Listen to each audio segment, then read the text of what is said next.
Hvordan? Jeg vil vise, hvordan man afstemmer en redoxreaktion. Og der starter man med at give oxidationstal til hver af atomerne.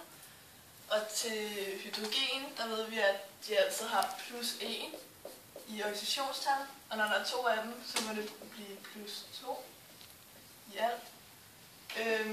Og når de ikke har nogen ladning, så den samlede oxidationstal må være 0.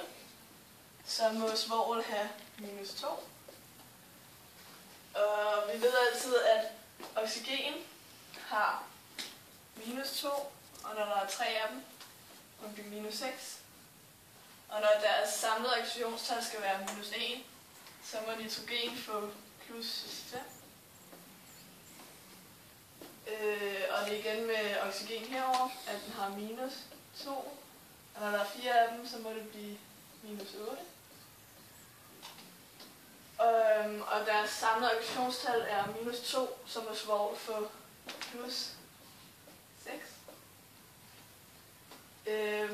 Oxygen har igen minus 2, og nitrogen får så plus 2. Plus 2. Og så skal vi finde ud af, hvad for nogen, der har reduceret og oxideret. Og det gør vi ved at se på deres stigning. Hvor meget svovl er steget, og hvor meget nitrogen er steget, eller faldet.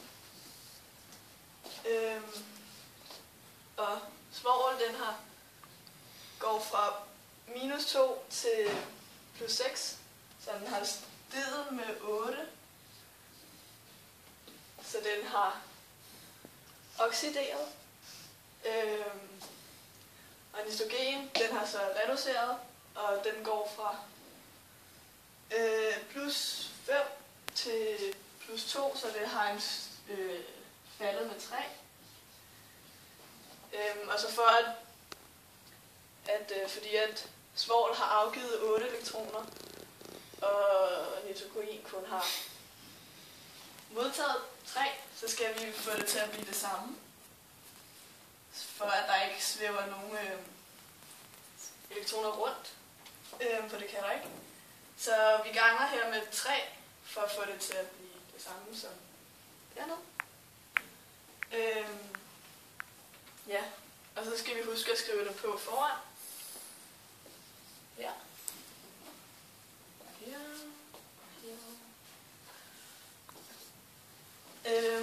Og så skal vi kigge på deres ladning, som vi gør ved at kigge på